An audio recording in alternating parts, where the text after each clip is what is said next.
What's up, everybody? You're listening to the Hustle and Flowchart podcast with your boys, Matt Wolf and Joe Fear. Check it. What is up, everyone? Welcome back to the Hustle and Flowchart podcast. Woo. My name is Matt Wolf, and Woo Boy over there is Joe Fear. And today we're gonna interview a second-time guest. Mr. Brad Spencer is on the show with us today. Now, before I tell you about what we're going to talk about, we have a favor to ask. If you haven't subscribed to this podcast over on iTunes yet, please go over to iTunes. Literally, you can just type in hustleandflowchart.com. That'll take you to our iTunes page where you can subscribe. And if you haven't yet, please leave us a review. We're trying to climb the ranks of iTunes with this show a little bit, and we can really, really use your help. Now, Brad Spencer. What do we talk about with Brad Spencer today? This guy has gotten very deep in two things and basically making his time a lot more effective with what he's great at, what he loves doing, and all that stuff. He's gone through some training recently that he describes in very actionable steps how he's been able to trim like 7 hours off his day or something like that. He claims he's working 3 hours a day now, which I believe.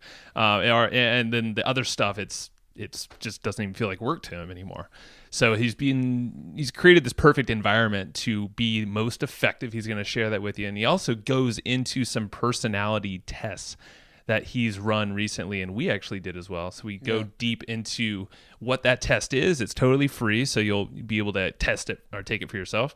And then you can actually act more effectively with what you're doing, but also with others. Right. And as you learn on this show, I'm actually really anti assessments like this and personality tests. But this one is one that I actually get behind and think is very beneficial to people. And I'll explain all of that on this episode in a little bit. Matt got converted. Woo! On one. Nope, on everything. Just one. I'm not analytical anymore. I don't really care which Harry Potter character I am. The hairy one. I don't know. All right. See you in the podcast. Let's dive in. What is up, Brad? Thanks for coming back on the show and hanging out with us. Veteran. Awesome. A veteran. OG. A veteran hustler. Flow chatter. Flow chatter. Yes. So how have you been lately? Oh, life is good. I'm just getting over our first big sickness with little man, so that's fun. We made it almost 2 years before he got like a really good sick. So he's just like a day or two ago getting over that. So I know the fun feeling. The last week. I just went through the same thing with our little one. Something's going around. I feel like in the entire country, everybody seems to be sick right now. So something's going around for sure. Yeah, for sure. Well, cool. We do have a slight agenda for this show, but I think this episode might be a little more free form than normal because, Brad was telling us about some really cool stuff that he'd been working on, experimenting with. He sent us a cool little, I guess you'd call it like a survey. What do you? No, it was an assessment. Assessment. It's like an assessment. Assessment. Yeah, so he sent us that. We all took the assessment and analyzed each other and psychoanalyzed each other. That was kind of fun. So we're going to have a discussion about all this stuff that's been going on. But the sort of grand theme of it all is that it's all about being more productive, creating a better life, a better lifestyle for yourself. And it all kind of ties back to that and to sort of working on your purpose and working on the stuff that motivates you and working on the stuff that you really enjoy. And we're gonna have a discussion around this stuff. And I think a good place to start is this reboot system that you just recently went through, and you kind of gave us some like little teeny tips about the reboot thing that you did, but let's talk about that for a second. So let's start by talking about what was that reboot that you did, and let's just have a discussion about it. Mm-hmm. Sweet. Yeah. So I did that in November. The whole month it was like a 30-day reboot, and the guy who I actually connected with because of the podcast was Brad Costanzo, and we've like since the end of October, him and I have like really built a good friendship, and we kind of known like loosely acquainted over the years. And I listened to one of his episodes that you guys had a few months back, and I was just like, hey, dude, like we think alike and, love to build a friendship. And then we got on the phone a couple times and realized like him and I think a lot alike on certain things. And then like we have like very different approaches on other things, but we kind of roll in the same circle. So he actually in one of our calls was like, hey, I know you like the 80-20 stuff from Perry Marshall, and like you recommended that book to me. And I just had like lunch with him or whatever. I think it was at a conference. And he's like, he's starting this thing called the Reboot. And I was like, oh, okay. So he's like, he sent me the video. We talked about it. He told me kind of like what it was going to be. He's like, I've already enrolled. I'm not an affiliate or anything, but it was, $300. So I'm like, oh, this would be great. And like, so I didn't even watch the video. Like I just bought it off his recommendation because Perry had told him, dude, you'll love this. So I was like, okay, well, that's a good recommendation. It was kind of like what I was looking to do at the time. And I was kind of, 2017 was a great year for me. But one of the things that I kept kind of running into over and over was, I noticed I was making some similar mistakes over and over, and they kind of had different details and circumstances, but they always kind of felt the same. And I was like, yeah, I'm just doing a lot of stuff I don't really enjoy. And then, like how can I cut through this? And, basically, I took the reboot. And we started out the first couple of days that we had, like, every day there was a homework assignment. You fill out this like form. You have like 5 or things you got to check. So you're tracking stuff and building those habits. But the way it was every day we got an email, and every day it was something to like really open you up. So like, it's not so much the work. Sometimes it was only 5 or 10 minutes, but each day it was like a mini paradigm shift would be the best way to describe it without getting the details. Mm-hmm. And when I went through that, in that month, the amount of changes, because they started to compound like super quick, like a very fast returning investment. And it was kind of weird how like, I was like, wow, like, you get rid of like, some of the early ones were like getting rid of unsubscribing off of a lot of emails that fit a couple parameters that he gave. And then some other stuff around like social media, and then scheduling time for yourself. And a lot of stuff people talk about, but it's the way they all interacted together to literally create this like chain that, like, even to this day, I still spend, a couple hours when I start the morning off. I don't pay attention to my phone when I get up. When I do, my day is off, but like 5-6 days a week, I still don't even open my phone up for the first hour when I get up. And so like all of a sudden, it's like you feel like you're in control of your day, which then opens up all these opportunities. So I just got rid of a whole ton of stuff, and it was like, it really was a reboot. So by the end of the month, a lot of the stuff in the beginning didn't really make sense, but I'm like, okay, I'm going to just trust him. He tells us to do it, do my homework every day. And then, every day it was just like, he would tell us stories or, send us a video of how to implement. Sometimes it was very implementable stuff. And then other times it was just like opening up your mind, type of stuff, like perspective, I guess, for lack of a better word. So after, it was just unbelievable. Like I don't want to get on too long of a tangent on that, but just ask me anything you want about it, because I can't be a bigger fan of it. So obviously we can't just sit here and say, all right, just give us a rundown of what the course teaches, because that would be sort of taking Perry Marshall's IP away from him a little bit. But I do want to hear more about like what has resulted for you from going through this. What sort of changes have you made in your life, and what has the result been? Because I know you and I were having a call the other day, this was probably 2 weeks ago. You and I were having a chat, and you were just telling me about all this stuff that's changed in your business. And essentially, I'm paraphrasing here, but you essentially told me, I don't do shit in my business anymore. I just have little minions running around doing all my shit for me now. I just watched Despicable Me 3 last night, so that's funny that you referenced the minions. So basically, like the biggest thing that I realized is and it took a little longer after the initial reboot, because you kind of blast out all this stuff and then you clean out the wreckage and see what's underneath. You think you need a lot of stuff, but you really don't.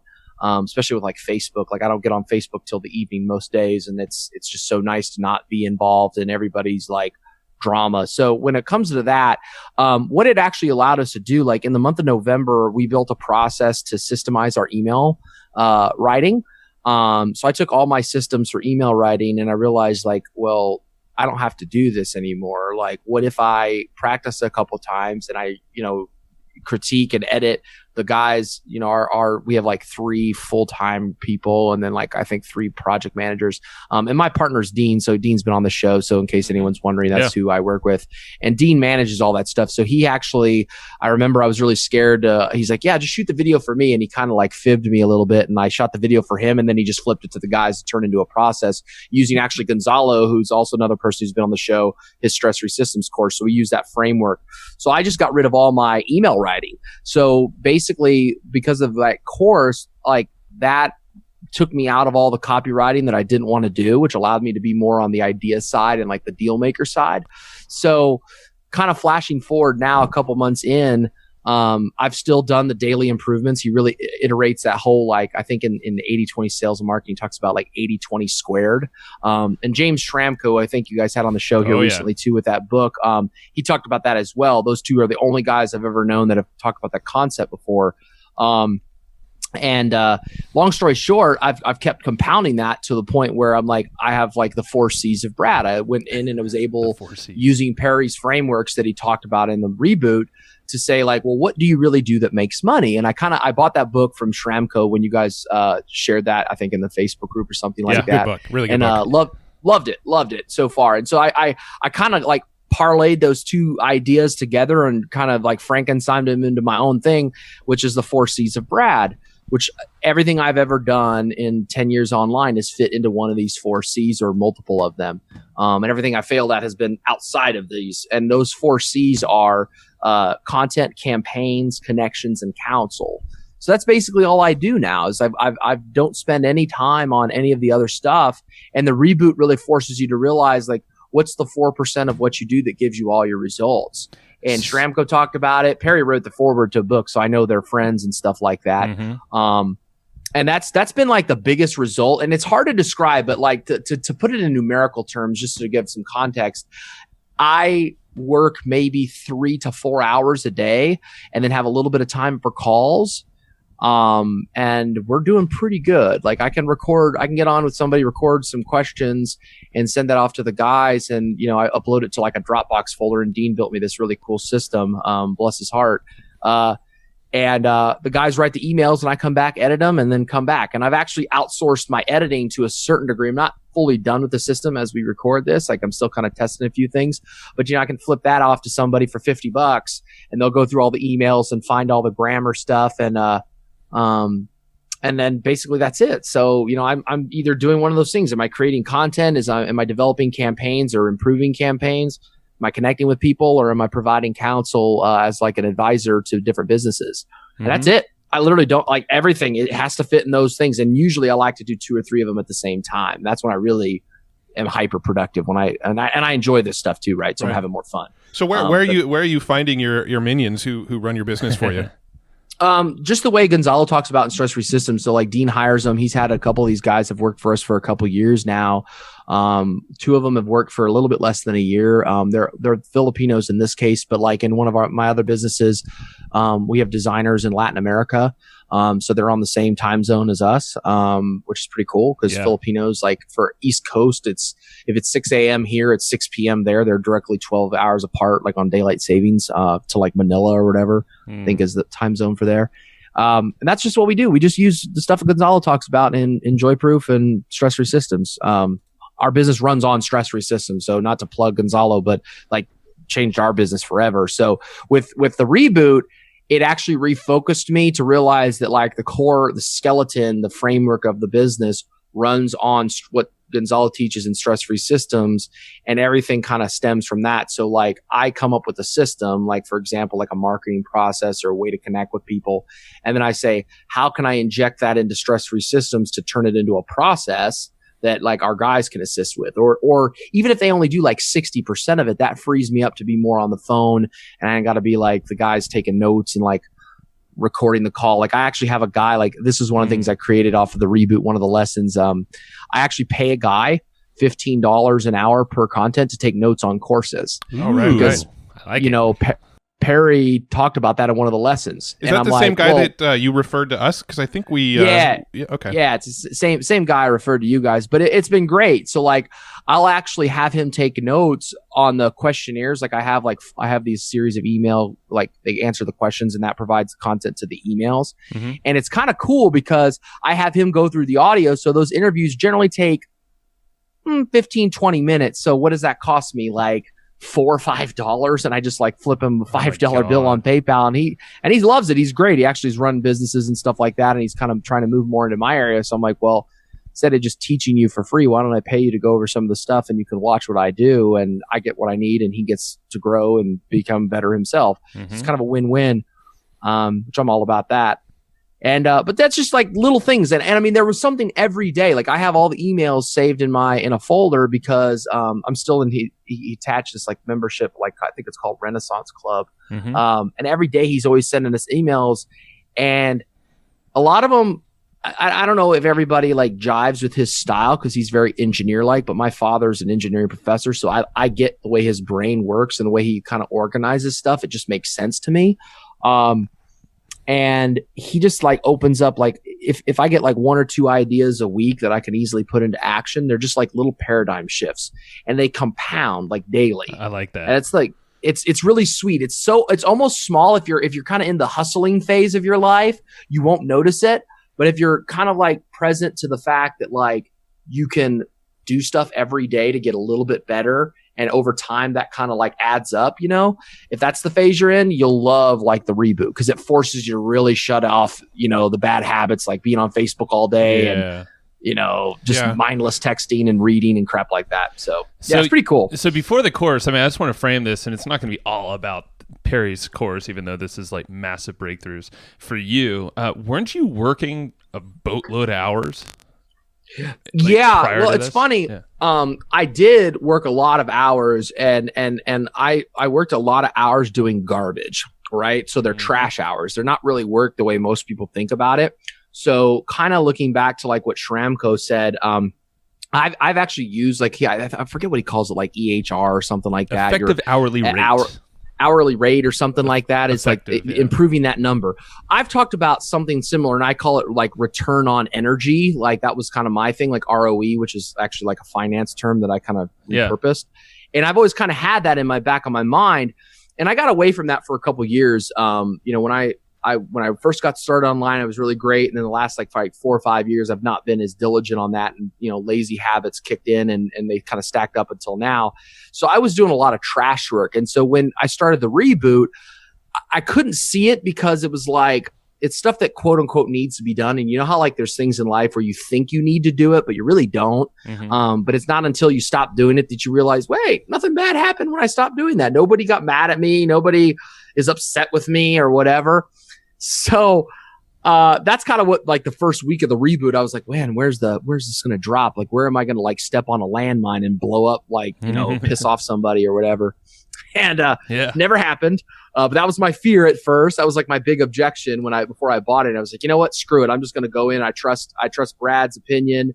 And I've loved Perry, that 80/20 sales and marketing book is like my favorite book from 2013. So I was like, yeah, let's just go all in. Let's take the risk. Nothing bad's going to happen. And I was doing a lot of trash work. That's really what it was. And as soon as I stopped, I had all this extra time to really repurpose, like, what do you really do that everybody likes that creates all the value? And that's where, kind of the 4 C's kind of came about as I percolated on. It took me about another month to figure that out. Like it was over the holidays when I think I really got clear and I looked at everything and I was like, oh shoot, like that's it. Like, and I love all those things. Everything else I hate doing. Like I hate dealing. Like I look at some of the WordPress stuff that you guys, Matt, I think you used to have that really cool WordPress business, and I'm like, I could never do that in a million years. Like I don't even care. Like I would lose my mind. So, anyways, I think that's a good segue, and we can probably always go back. Sure, but. Did you have something, Matt? No. Oh, okay. I had something, but I was just going to make a comment about how I love anything in business that compounds, right? I love compound interest in sort of investments. I love SEO because I feel like SEO is sort of a compounding effect. The more blog posts you get out there, the more the juice your site has, and the more that compound effects. And I feel like what you're doing with the reboot, Perry Marshall's reboot thing, is a very much a compounding effect. It feels so little at the beginning, but you stack these things and you stack these things and you stack these things, and then the next thing you know, they've just compounded to the point where your entire life has been changed. Well, yeah, and like to take it away, like what I realized at the end of the month, and I looked back at my life and I realized I did this on accident with a whole lot of drama and like crazy work, but now I kind of do this at all. Like I think that if you go and work, like I'm a very stable. I like things to like evolve, but I like that slow and steady evolution that compounds like daily, right? Like 1% a day type stuff. And it actually is a lot of change. But for me, I focus everything like 10% of my life. So like, November was the reboot. So that was like productivity. December was actually like coming up with better frameworks to explain how to communicate. So I just like cratered all my old communication mindset and like upgraded it with the disc stuff, which I told you guys about, which I think you guys want to talk about too. But that was December's. And like this month is all about offers and campaigns, because I've actually like, I never realized this, but I started to kind of get this hint in December, and part of the reboot was how much I despise the way a lot of like the traditional like make money online niche works. All the false scarcity, all that stuff. I mean, we've all talked about that before privately, and I just get really frustrated about having to play that game. And I'm like, I just don't want to do that anymore at this point in my life. I'm just like, there's enough problems in the world. And if someone has a solution, most people can't communicate the solution in a way where it's like eliminating people's pain, which, you know, we talked about Travis before the call, and we've all worked with him. And that's like one thing I think he does well.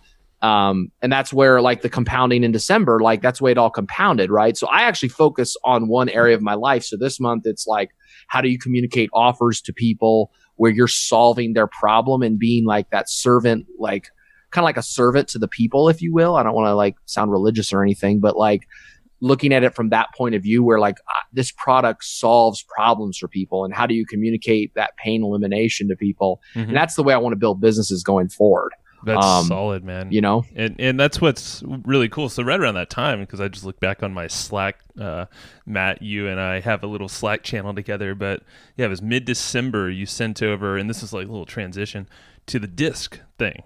And a lot of this talk that you're doing is like you almost like found yourself or refound yourself. Yeah. And you figured out what the hell's holding you back. What are you wasting your time with this trash work? Because I know we're freaking guilty of this every single day. And you know, Matt and I here, we're working it, but this test was freaking amazing, and it's free, which is really cool, and everybody can check it out. I'll give you the URL in a sec, but basically it tells you exactly what holds you back, what you should be doing, how people should interact with you to like not push your buttons. Maybe there's ways to interact with people better. A whole list of things. It's like this massive assessment that you're like, wow, that's my life. Cool. Yeah, no, this DISC personality assessment thing has been pretty phenomenal in the sense that not just, you know, a lot of what it told me about myself is stuff that, you know, I kind of already knew. Where I found the DISC assessment to be really, really amazing is that if you start asking other people to give you their DISC assessment, it basically gives you a roadmap for how to communicate with them, how to interact with them, and how to best deal with them to get the most effective results from various types of people. And so anybody listening to this podcast, before, you know, we kind of get Brad's take on the DISC assessment, make sure that you go to our website and you check our show notes page and you go do this DISC assessment. You're going to be blown away by the type of information that you get out of it. Well, the way I tell it to people, like this is how I sell it to people. This is when everybody usually takes it. Is it's like living life with the cheat codes, right? It's like having the cheat codes. Like when I don't remember what it was called. It was like that Genie thing on like Super NES where you plug the game in and it has all the codes. And you're playing the games on Game Genie. Game Genie. Game Genie. That's what it was. Yeah, that's basically like what it's like. So that's how I explain it to people, because basically what it did, like for myself, it kind of confirmed a lot of like long under like those little intuitions, you know, in the back of your mind. You're like, I don't really like this or this style of person, but like I can't figure out really what it is. I can't put my finger on it. And this is like, okay, now you can put your finger on it, both in yourself and others. So as soon as you know how this stuff works, so DISC stands for like, it's like how you make decisions. I is like how you interact. S is how you like your environment, like if you're like a stable or kind of more spontaneous. And then like C is how you like conscientiousness, which I kind of like think of the way they explain it is like how detail oriented you are and how you frame information. So like Dean and I have worked together. Dean was one of my first coaching students. I mean, this was like 2010 or 2011, something like that. And then we've been friends ever since. And him and I partnered up at the end of 15 again, and stayed in touch. And he, you know, built his business, and then his partner wanted to move on, and I kind of came in right about that time. And long story short, Dean and I on a lot of things, like we talk and like we both want the same thing, but the way we go about it in a lot of ways is like polar opposites. So like to give you an example, when I come across a problem, my first instinct is to call somebody who's already done it before and ask them to tell me how to do it. Like I am not the one to sit in front of a computer screen and like tinker with like a website to fix the way the image is showing up on a web page. Never going to happen with me. I've done it before. I'm miserable when I try to work that way. Whereas if I would like hit you up, Matt, because you know a lot about like WordPress, if I'm having a WordPress problem, I could spend 3 hours figuring it out, and you'd be like, oh dude, like 5 minutes. Like here's a Jing video. Boom, done. No problem. And I'd be a fool to not ask you for help, right? Whereas Dean, he is like the master put stuff together at like he can figure anything out, like, and he can build anything. Once you kind of give him a brain, his brain can like convert it into like he can implement better than almost anybody I know. And like with just not much direction either. It's pretty cool. But he'll sit there and figure it out. Like that's how he works. So he'll kind of go into like go beast mode and like turn his phone off, and like he'll just get it done for an afternoon, as opposed to like calling somebody up. So where him and I would work, we work really great together because we want the same stuff. But like when I finally realized how he framed information, what the disc profile allowed me to do, like him and I both took it. And Gonzalo also took it. We kind of worked, like had a little mini mastermind on this, the three of us. And what I realized is the way I make decisions and the way he makes decisions, we end up at the same result, but the pathway that we go is not the same. Mm-hmm. So once you understand how someone makes their decisions, because you know their disc, okay, if you're, high D, low D, high I, low I, all those things, which will make sense once you guys take the test. If you're listening to that and don't know what that means, just take the test and you'll understand as soon as you do. It takes 10 minutes. But when you know that, you can frame how you talk to different people in a way where they receive information the most effective. Yep. So basically, one of the reasons why I can get more done now is because, like, if I know someone's like a high C, that means they're going to probably need like a lot of data and like, okay, well, you tell me it works, but when I show you the examples and the data attached to it, now it makes sense. That's how that person processes information. So if I go in like where I did in the past, I didn't realize this, but this is what I did. I'd be like, yeah, dude, like, this is freaking awesome. Like, this guy does it and this guy does it. Like, all these people are doing it. We should do it too. Like something to that effect, right? Mm-hmm. And that was like, I'd get really excited about that because it'd be like, oh, I see this guy get results. He's making a lot of money selling products with this campaign. And this guy over here is doing the same, so on, so on, so on, so on. And then like sometimes like Dean would be like, well, what does that look like? Mm-hmm. And I'm like, well, who cares? Like, just like, here's the examples of the emails. Like, here they go. And it's like, for him, like he would have to figure it out. And that's not how he processes information. So instead of taking like 15 minutes now, when I show him something and I give him the data, he's like, yep, dude, totally makes sense. Let's do it. Mm-hmm. Whereas before it would take like 2 or 3 hours of like hashing and thrashing and all that stuff. And it was the only difference was the frame that I came at him with. 100%. And I have an example here. And that's the biggest value of the disc test. I mean, once you do that, I save probably 2 hours a day. Like even with Christina, like when we're running our household, I can frame stuff because I know her disc. Mm-hmm. And our life is totally like, I mean, we still have our squabbles like any couple does, but like it's so much easier to understand where she's coming from when she asks me something. And I'm like, okay, I know this is not how I think, but like, okay, she thinks this way, so I need to say it a certain way so I get the point across, and takes 10 minutes rather than an hour, Here's another example, because Matt and I, we knew this from the day we started working together like 10 years ago, or more now probably.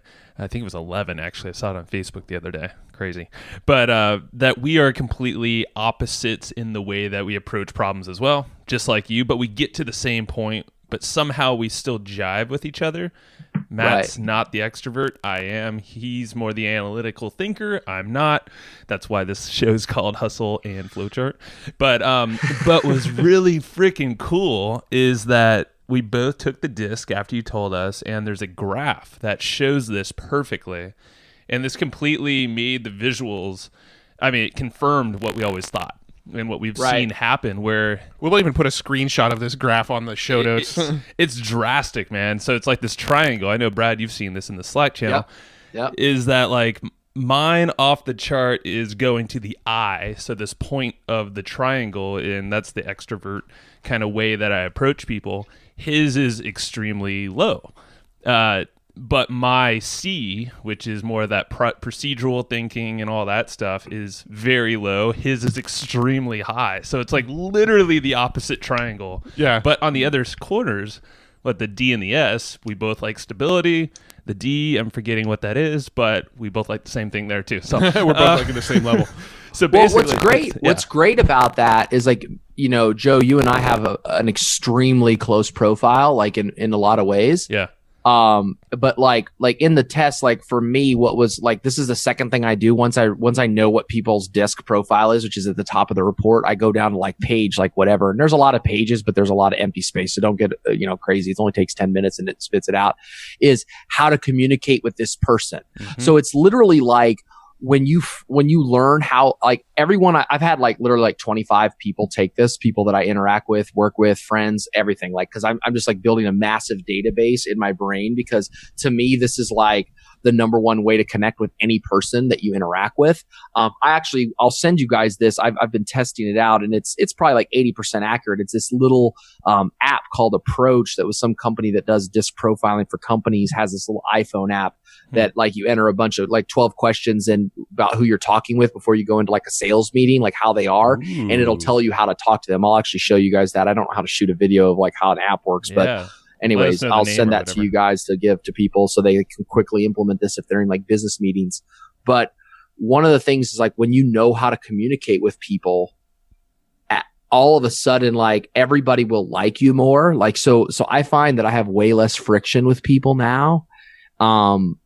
I don't take things personally. So like when I read, like, we worked on that project over the summer, and like one of the things it said, like in your profile, and I mean, you actually said this like 2 or 3 times, and I thought it was brilliant, is like, what's the next steps? Mm-hmm. And it said in your profile, like, never leave the next steps like unclear, right, or something to that effect, right? And I'm like, oh my gosh, like it's like, how does this test with like 10 little answers know that that's how he is? And like I use that with everybody now. Like whenever I leave things off, it's like, okay, well, I'll do X, Y, and Z by such and such a date, and then you do A, B, and C by such and such a date, and then like we'll have a meeting the day after, so we pad the schedule a little bit, and then we'll move ahead. Yeah. And everyone's just like, oh my God, that's great, let's go. And it's like by one little reading of your profile, I swipe that one little data point and I use it with everybody. And literally, like I've done it with like 10 or 15 people, and not a single one has been like, no, I don't really like to do that. Yeah, who's gonna argue with that? They're always like, yeah, dude, let's go. Right. That's cool. So it's kind of cool,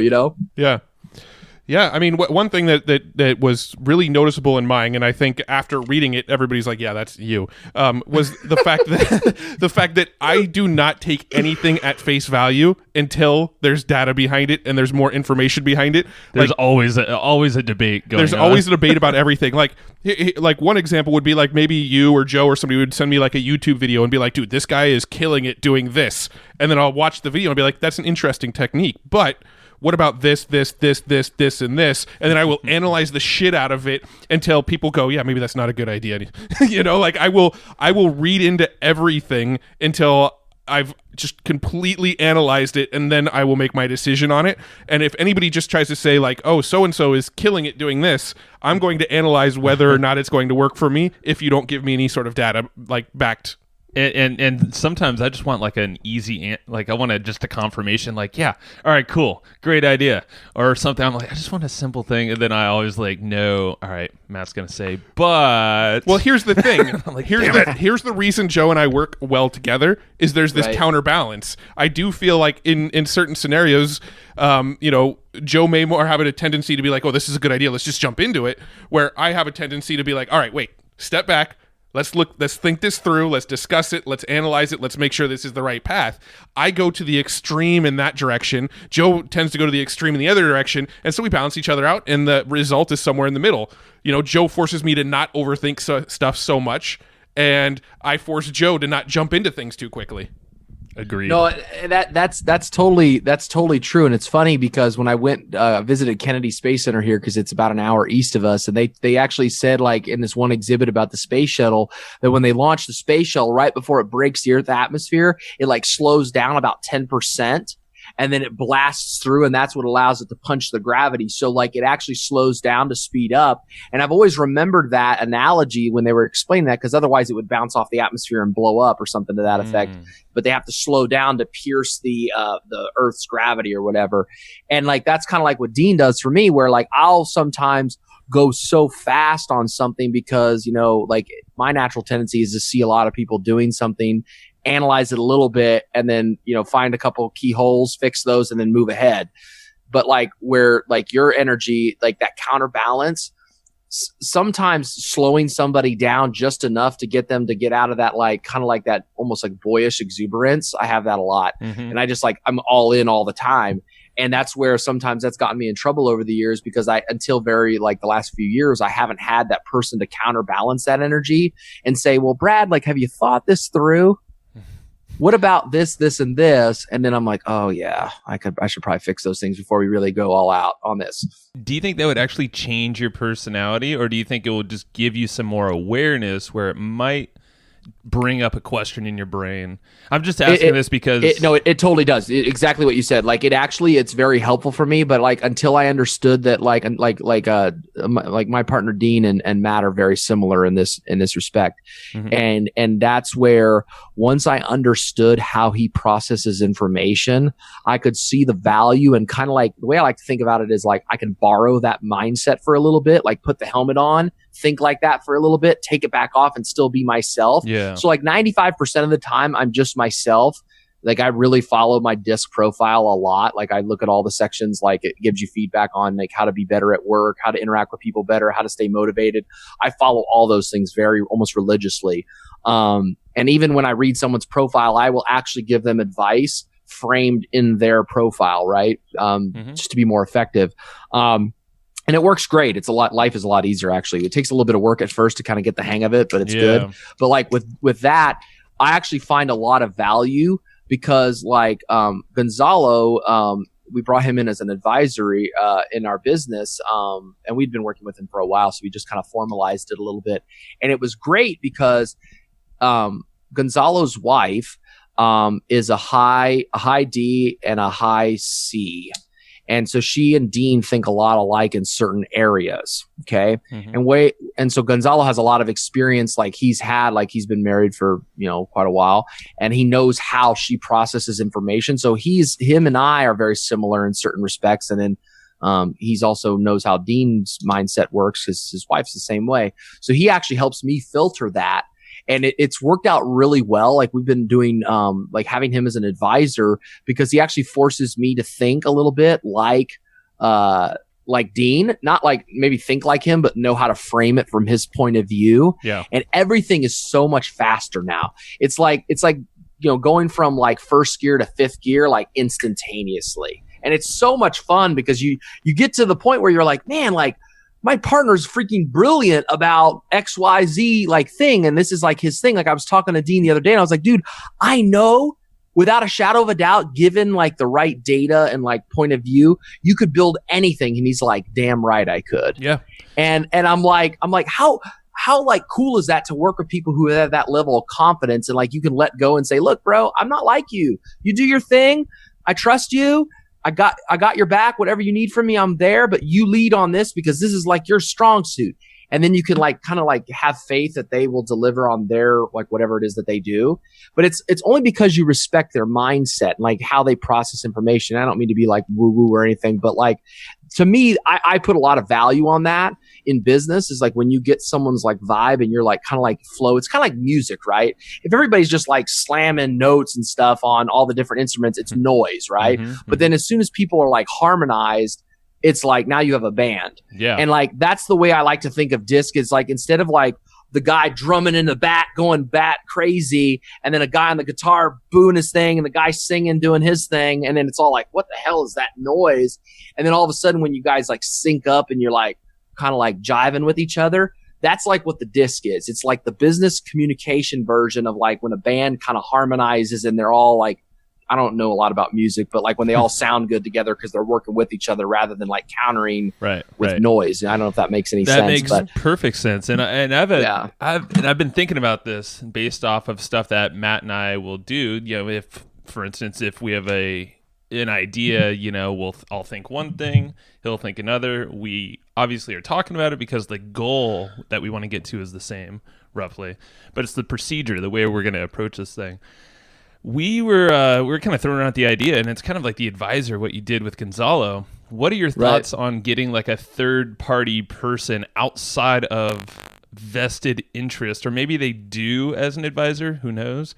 I don't know what your Right. take is, but like someone like you, for instance, on our business, if we have like something that we're just debating about, and we just can't reach a specific way forward, A business mediator. yeah, exactly, or just someone who has our best interest, both of ours, at company as a Right. whole, whatever, life, but maybe it's that, hey, let's try this, or let's go with that it's kind of that outside perspective. Well, it's actually been great. So what's funny about this is that the better you get at being an advisor for others, the more you need it yourself. So like this is where like pride kind of kicks in, and you have to like check your ego at the door and really be focused on like the outcome that you want to achieve. So like in your guys' case, if you guys are 100% aligned on the outcome, but you're just not quite sure the best route to get there, that's really easy to fix. There's a different type of advisor, like third party, to figure out like, are we aligned on the big picture stuff? Because you got to do that first before you can actually figure out where you want to go, right? If you don't know where you want to go on vacation, it's kind of hard to figure out how you're going to get there. Right. And a lot of people kind of go about this second way. They're like, I've just been working and working and working and working, and hopefully I'll end up where I want. And it's like, not really effective. So like in my case, like I have a good way of getting people unstuck because like the way I go about it is I like to ask questions, and I find people exceedingly interesting. And especially now with like the disc, once I have them take it, I understand kind of better.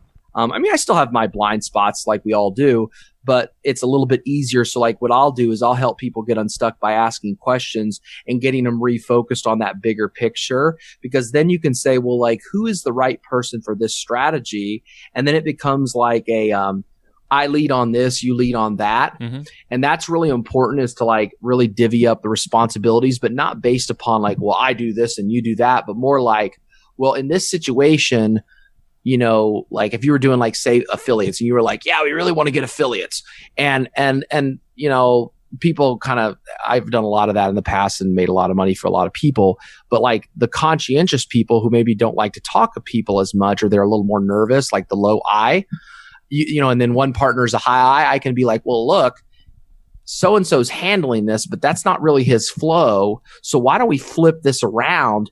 And when you go reach out to Bob, Jim, John, and Joe, come back with these 4 data points. So your partner understands, like, because it's the data side of the affiliate arrangement, not just the friendship, hey, are you excited to run our promotion? Like that's a high I task. Whereas like Dean is like, dude, go out and get deals and then come back to me with like X, Y, and Z so that we can actually implement it. So one of the big mistakes that I made in the fourth quarter is I'm not always the greatest person to project manage, especially when there's a corporate entity involved.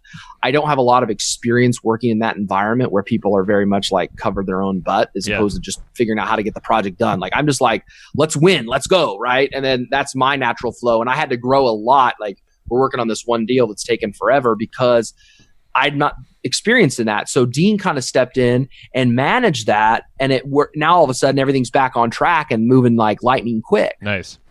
Just by switching that person around. So like coming in as an advisor, like I'm working with a gentleman now. We're getting ready to finalize the contract to get a project out. And he said to me, he's like, dude, you help people get unstuck because you empathize with their stories and you know where they're at, but you don't buy into the BS. And I'm like, yeah, you're right. I do that. That's kind of what I do. Like my interacting with people, like I hear what they're saying. I understand that to them, it's a big deal, but I also know that most of the time fears are just that, they're BS. So if I can kind of like acknowledge, but then kind of redirect them away from their fear, I've had people shift things so fast that they're like, I don't know how the hell I would have ever done this without you. Right. And like same with Travis, like with the coaching I'm doing there, like, I eat my own cooking. I was stuck in certain areas and he said some things to me and I'm just like, man, like I've done this stuff 10 years and I never heard anyone say it so succinctly in that one specific area. So like when one thing I realized in 2017, when you become an advisor, and I did like half a dozen advisory deals last year, some better, some didn't work out as well as I wanted. And the biggest thing I realized is that I actually needed more advisors last year. And towards the end of the year, that's what I did. Disc was an advisor, even though it wasn't really like a person. It was like a test. And then like we brought in Gonzalo to fix this problem in the business. And it's working like unbelievably, how much faster we're going on things. And, I hired Travis as an advisor for this, to be better at offers. I mean, it's one of those things. You find someone who has that fix for you.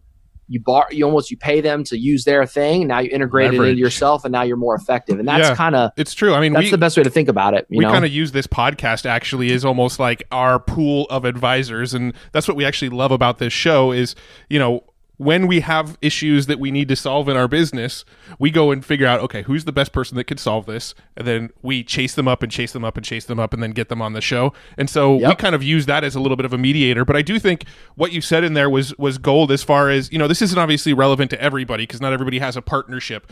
But I do think it's very, very important that roles be split and each person kind of knows, okay, I'm going to focus on this, you focus on that. And and Joe and I have kind of done that with our business. Like he's essentially the CEO on one aspect of the business. I'm essentially the CEO on another aspect of the business. But there are things that occasionally we kind of, I get into my analytical mind and I say, I don't know if this is a good idea. And he says, yes, this is a good idea. And we do need that sort of mediator thing. And I think the podcast helps with that, and the network we've built around the podcast helps with that. And so I would love to do that for you guys. I mean, we've worked together for years now. I mean, I know both you guys pretty well. I mean, I would love that because, I mean, regardless of whatever the details are for the specific situation, it's like once you understand people and you care, like that's the big thing, like, because I even take this outside of this, like the way you interact with your spouse or significant other will dramatically improve, because this is like the best problem solving framework that I've ever seen. And there's a couple of them that I use,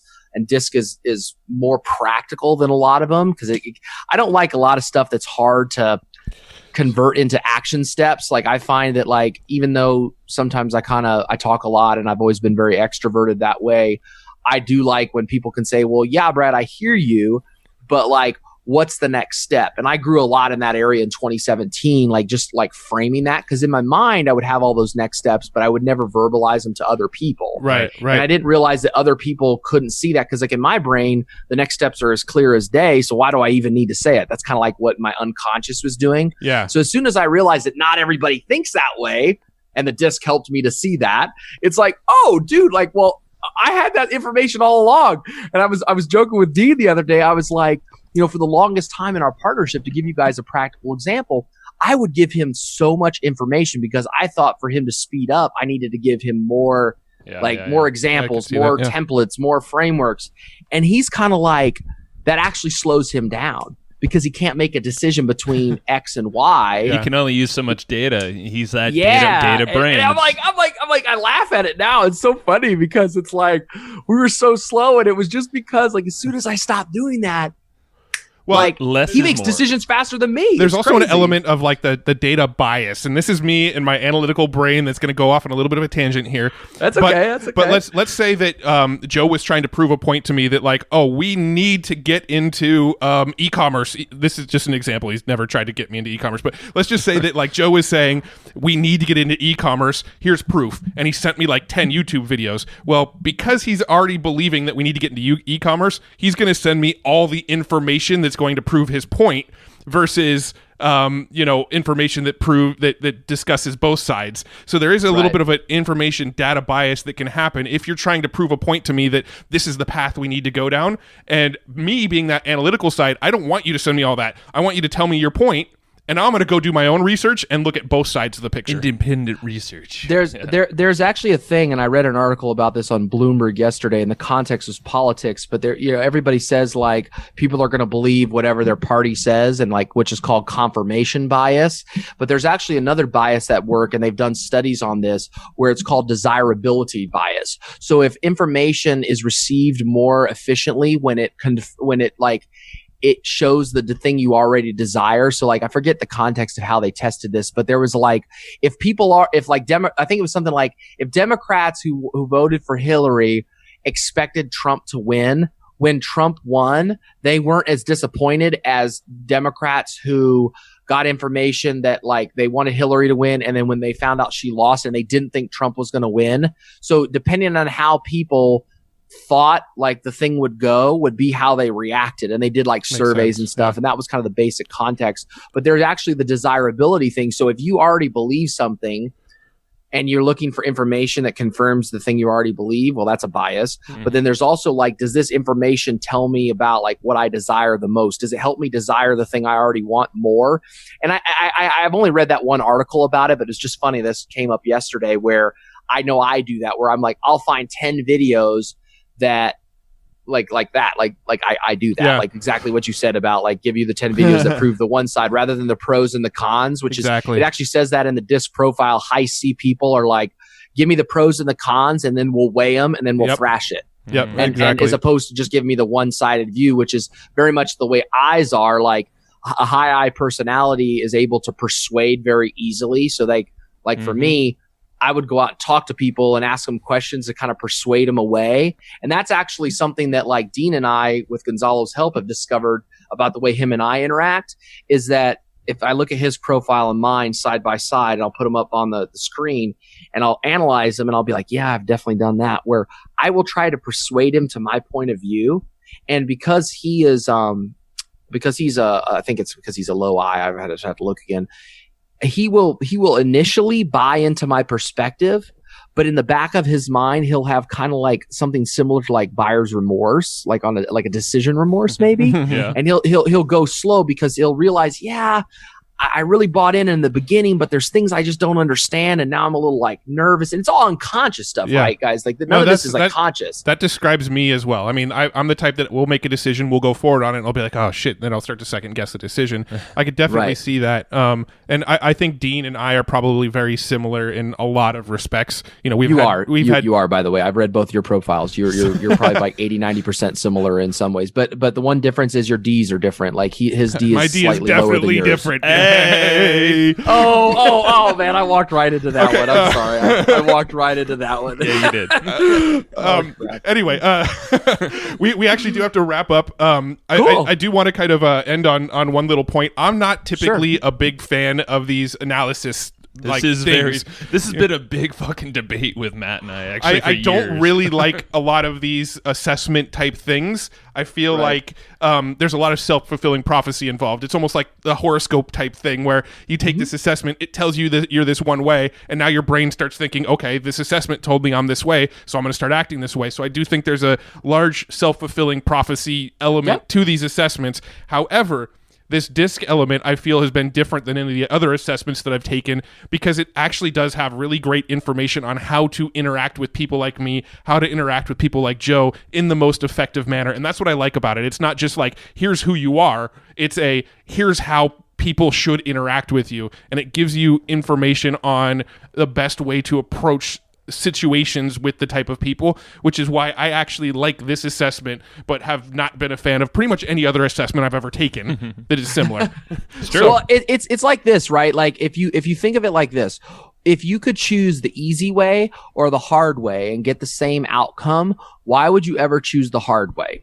Unless you have a suffering like identity where you just love to suffer and put yourself through hell to prove to yourself that you're awesome. If you're past that in your life, anyone listening, because a lot of people have this and they don't realize it. But if you're one of those people that's like, look, I want to get to the most effective outcome, and like you also get to the point, like for me in this, I'm 32 and I'm at the point in my life where like I don't want people to change. I don't believe people change. I think they evolve over time, but generally people stay basically the same, but they just evolve and become more effective as they grow up and get older. And that's where I think it's really important to look at this and say, like, you're not changing people. You're looking at people. This is the way this person is. That I might be able to have them have this big breakthrough awakening thing like, everybody wants to have like in the self-development world. Or I could say that this is the way the person is. I'm going to work with them the way they are and create the most effective outcome and the least amount of stress. So this is how to interact with people with as little stress as possible. Yeah, well said. Bottom line, like that's it. Like, and if you're not willing to take 10 minutes and take the test, which I mean, you guys will link to the show notes and it's free, right? Like the one that we're talking about. It's like, if you're not willing to do that, then like, I don't know how to help you. Like, I don't really know how to help somebody if they're not willing to take 10 minutes and not pay any money and then pay attention to it and read the damn thing. And then do it with your friends, do it with your spouse, do it with everyone you interact with, and realize like your life will be exponentially easier. And the thing too about it, you'll also be more yourself, because like you say that confirmation where it kind of tells you what you already are, like a placebo effect type of thing. That's actually why it's effective, because instead of second guessing yourself and like saying, well, I'm this way, and like all these other people who are successful are this way, and I need to change to be like them. No, bro, you need to be like yourself. Like, stop trying to change who you are, be more yourself. And when you're with those people, interact with them that in the way that's effective for them. And you're still yourself. You're just kind of like borrowing another frame of mind when you're talking to that type of person. That's the way to really think about it. Yeah, for sure. Let's give them some next steps. So exactly what you said. So if you're listening, just go to the show notes page at evergreenprofits.com. And click there. I got a lot of stuff I'm linking you to on this one. Totally free. Matt, take the rest. Yeah, I'm gonna show you a screenshot of mine and Joe's disc graph, because we talked about this about how they compare, and we're gonna link you out to the disc, and we're gonna link you to Perry Marshall's stuff and Gonzalo's stuff and Dean's stuff that we've done with him, because we've talked about a lot, and this has been a pretty varying, wide range conversation. And I want to get on freaking Perry's thing, because it's not always open. It's not always open. Yeah, we put our names in there I think a month ago when we heard this, and still it's closed. I'm like, come on. Yeah. All right. Hit them up. Like hit up their support desk. I don't know how they run that. I just know it was like starting because it started at the beginning of the month, like at the calendar month. I don't know how often they run it.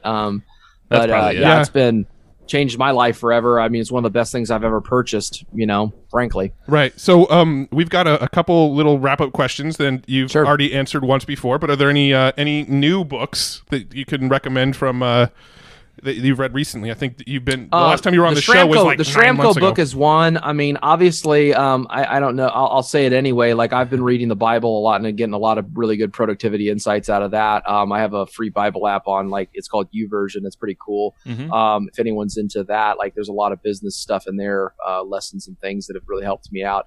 The other thing I would say that I've really enjoyed was Shramko's book that you guys had on. I'm still I'm like 3/4 of the way done, because I got stuck on doing other things in December and the holidays and took some time off. But I've picked up like every page there's like one little insight, and it's written, I mean, at least for my style of reading, amazing. It reads like a conversation, not like a thick, dense text. So like, I really dug that a lot. I know you already recommended that book, but we had James on the show. 80/20 sales and marketing from 2013. I mean, he's got a free funnel on there where you can get like a free copy shipped in the mail. You can pay like $20 on Amazon to get the Kindle. I've got that print Kindle audiobook. I listen to it twice a year. I get new insights every single time. I'm actually due here in like February to read it. It's been over 6 months in February, so I'll probably read that next month. So, do you have a website right now that I'm actually getting ready to start Leverage Show. Like I told you guys about that. One book, by the way, Ray Dalio's Principles. That's the other one I'm listening to. I'm audiobook listening to right that, now. and it's freaking incredible. That is an awesome book. It's huge. Yeah, but it's good. As for websites, I'm getting ready to start the podcast, Leverage Show, where I get on with people and I talk about. I'm actually going to record some seed content here in the next week or two, and load it up, and then start to interview people where I find out like the number one piece of leverage in their business that they wish they had when they started. And that's where the conversation goes. Everybody answers the same question. I'm really excited about it. I've got like 9 or 10 people that have already said they would get on. So I'm still figuring out the schedule and stuff, like probably a couple times a week, put some episodes out there. Cool. But it's actually like my kind of like way to connect with people that I've always wanted to talk to and ask them a question that I've never seen anyone answer. Like Costanzo's actually helping me. Brad Costanzo's helping me a lot with like just getting this stuff up, and you guys have shared some things. So I'm really excited about that project, but that's right now. The website, and obviously like Dean and I run the Online Empire Academy together. So that's the onlineempireacademy.com. So sweet. Well, those are my sites. It's been real.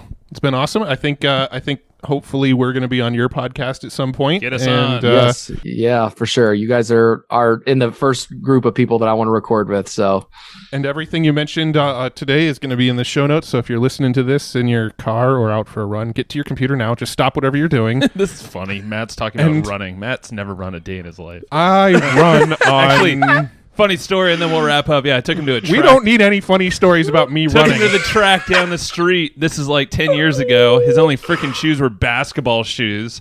He ran 2 laps, and then he bitched at me because he had blisters all over his feet. and then he was like running like because clonk, you know what? I'm like, what the fuck hell? running. That's why, because fuck running. There's so many better exercises. There are now. I used to run, and now I don't really like it. All right. So. Anyway, Okay. we got to run. So No, we don't. We're not running. Okay. all right. Anyway, Thank you, Brad. on that note, we'll go ahead and wrap up. I'm dying. I'm so laughing. I had to like mute myself. I'm like laughing my butt off. It's okay. All right, oh dude. Lord, that's funny. See you, buddy. All right, see you guys. Bye. Bye. All right. Thank you. And I hope you just enjoyed this episode you just listened to. Now, right now, before we sign off, I have a few things I would love for you to do. So the very first thing is to go find our guest on Facebook and tell them that you loved their episode with us. That's going to help them just feel good about themselves, but also it's going to spread the word a little bit more for us. So go find them on Facebook. Everybody's on Facebook, and go say that you love their episode and maybe one cool thing that you learned there. The second thing is to go to iTunes and subscribe to our podcast. Just look up Hustle and Flowchart and hit the subscribe button. And the very last thing, the third thing, is to leave us a review on iTunes or wherever you're listening to this podcast and help us spread the word more. That's how more people are going to get this awesome knowledge, this cool podcast training, and a whole bunch of other cool free training that we give out at evergreenprofits.com. So that's about it. Go find them on Facebook, go subscribe on iTunes, and leave us a review. You would be amazing if you did that, but you're always amazing. So thanks for listening, and we'll catch you in the next episode.